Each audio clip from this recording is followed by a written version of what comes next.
This is Danny Flexen for Seconds Out with former UFC star and now expert pundit Dan Hardy. I think that's an adequate way of describing you. Would you go along with that? I'm quite flattered, mate, to be honest. Thank you. Well, that's a good start. We're going to be talking predominantly about Conor McGregor. BT Sport are celebrating or marking Conor McGregor Day based on the anniversary of when he made his UFC debut.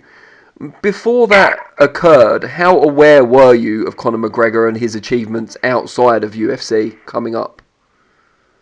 Well, it was, I've always kept an eye on the Cage Warriors promotion. I used to fight for them and was their champion. And because they've had so many fighters transition over from Cage Warriors to the UFC, you've kind of got to keep an eye on their champions and who's holding what belts. And I'd heard people talking about McGregor and about what he was capable of, about this swagger that he got and this beautiful left hand that he was able to put people to sleep with. But those last couple of fights he had on Cage Warriors, where he fought for two belts back to back, the featherweight and then lightweight belts, they were great performances. Very composed, very very skilled, and the command that he had over the space and the draw that he had to the fans as well was something else that you have to pay attention to. After seeing those two performances, I was thinking there's definitely something different and definitely something special about this guy. And, made his UFC debut look very, very easy as well. And a lot of people, I think, similar to, say, a David Beckham in football, a lot of people discount some of his in-octagon achievements because of the kind of brand that's been created around him and the unprecedented nature of his stardom for an MMA fighter. Would you go along with that? Do you think his actual in-octagon abilities and accomplishments are downgraded a little for that reason? I think there's always a danger in making things look too easy, and I think he's a little bit of a victim of that because it's like you look at Demetrius Johnson and his reign in the flyweight division, and you kind of go, well, he was just so much better than everybody else that he made everybody else in the division look bad. And it wasn't that they were bad fighters; it's just that they weren't anywhere close to where Demetrius Johnson was. And I think what we've seen in a lot of McGregor's fights is he's just a different level to the majority of the guys that he's facing. Even the top level guys. His combination of skill in the octagon and the psychological games outside of the octagon, when he brings those two things together, I mean, he's been able to topple some of the best that have ever done it. And I think there is a danger in making things look too easy. Like you can't tell me that Jose Aldo is not one of the best featherweights of all time. I've followed Jose Aldo's career from the beginning, from the WEC, watching him, land super sharp flying knees on guys in seconds. He's a fantastic fighter. But then you watch him face McGregor for 13 seconds and then hear the casual fans afterwards going, oh, well, yeah, but who was Aldo? Like, hang on a minute. Jose Aldo is one of the best featherweights of all time. The fact that McGregor knocked him out in 13 seconds just shows you how much of a control of the game McGregor has. I think he's a victim of his own success in a lot of ways because he has made things look too easy. So then when he did run into a bit of adversity in the Diaz fights, people are quite easy to jump on the bandwagon against him and start trash talking. You can't discount the things that he's done over great fighters like Max Holloway, Dustin Poirier, Chad Mendes, and obviously Aldo as well. He is a bit of a victim of making things look too easy. So in that sense then, is the defeat to Khabib kind of a blessing in disguise in that he now has a formidable opponent who's beaten him, so he can show not only that he can beat someone at the very, very top level who's perceived to be at the very top level as well, but also overcome the adversity of going up against someone who has, choked him out previously? Well, I think he gained a lot from the Nate Diaz fights. There's always a trilogy hanging in the background there, but the way he conducted himself going into those fights, I mean, I know the trash talking was kind of extreme. There was the throwing of the energy drinks and all that, and people did disapprove of some of the things that he did in those fights. But once the fight was over, especially the loss, when he lost to that rear naked choke in the first fight, he was able to get on the mic and talk honestly about what had happened immediately after a fight where he trash talked his way into that one, and there was so much attention on that fight. be able to conduct himself so well afterwards just showed me kind of where he's at. And then to want to fight immediately afterwards in the same weight class against the same opponent because he wanted to show the improvements that he'd made, and he did. I think it shows where he's at and what he's capable of, and I would expect the same thing from the Nurmagomedov rematch when that happens. Because in the first fight, it's easy to kind of pull McGregor's performance apart because he wasn't really in the fight a great deal. But that doesn't mean there weren't positives from it. You know, he defended the takedown well in the first round until he finally succumbed to it. In the third round, he defended, I think, 2 takedowns in the third round. I think there are positives that we can see from his fight against Khabib, and I think the rematch he would be better again. The kind of delay or the knock-on effect of the delay in terms of that rematch, do you think it favours either man? I don't know, to be honest.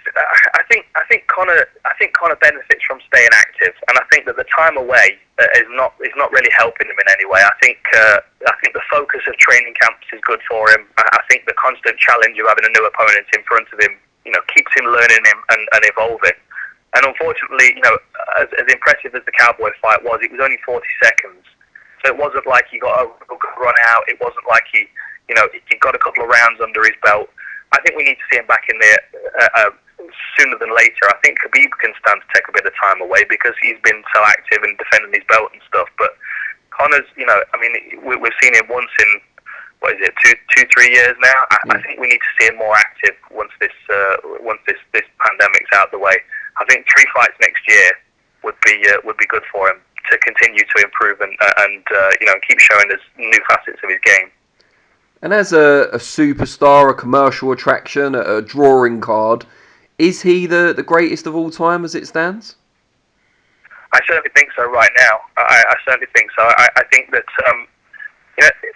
the thing that Conor McGregor unites is the fact that he can perform when it matters in the octagon under pressure, but he can also perform when he's got the mic in his hand.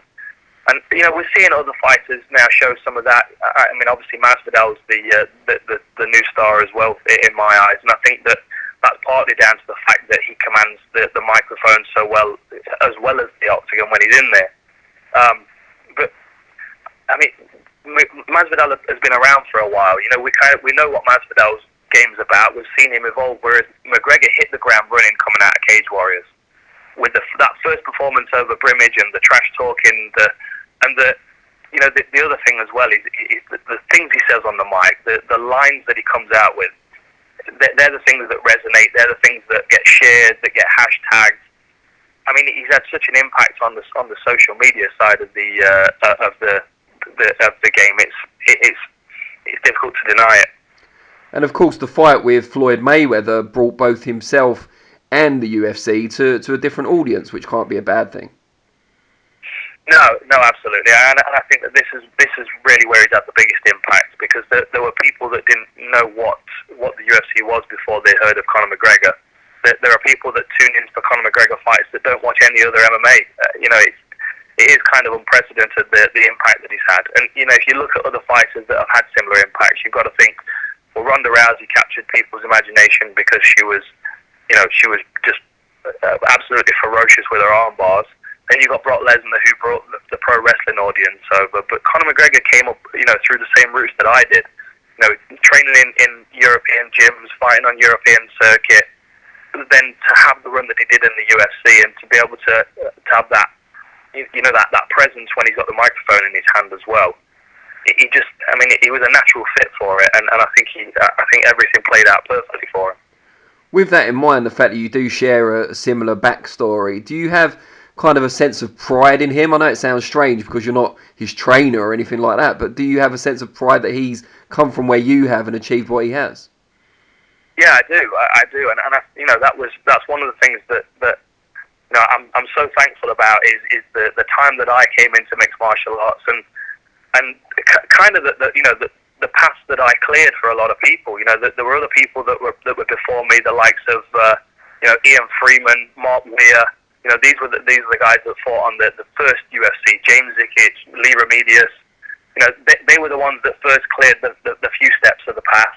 Then, you know, there's myself and Bisping and a few other fighters that were kind of the next wave. and every wave of fighters has cleared a bit more of the path ahead. Conor McGregor showed up with a snowplow and went all the way to the top, and it's nice to see that, because eventually, we knew that Europe would get there as far as MMA. We knew that we'd be able to contribute some fighters that would be able to compete on the international circuit, and to be able to see someone that's walked the same path that I had, that came through those, the Cage Warriors promotion, won the title, went on to the UFC, and then went all the way to the top to be the biggest pay-per-view star in the world. It's great for me to see that, because I remember walking those roads myself. But what's even more important is that the younger fighters now look at Conor McGregor and they see those paths that are cleared for them, and that's just gotten more people into the sport, more people into the gyms, more fighters talking about being a UFC champion, because it's a realistic goal for people now. Whereas, back in my day, if I told somebody I wanted to be a UFC champion, they laughed at me.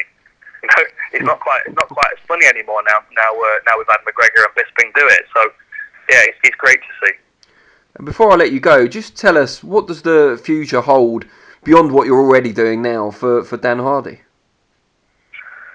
Oh, I don't know, to be honest. I mean, I love the sport of mixed martial arts, and I live it. I consume as much of it as I can, and as soon as all this craziness is back over, I want to get back doing the analysis and commentary shows, and just keep going. I'm enjoying this little bit of a break, but it's at the same time I miss the train of mixed martial arts that I'm riding most of the year, and I'm looking forward to getting back on track.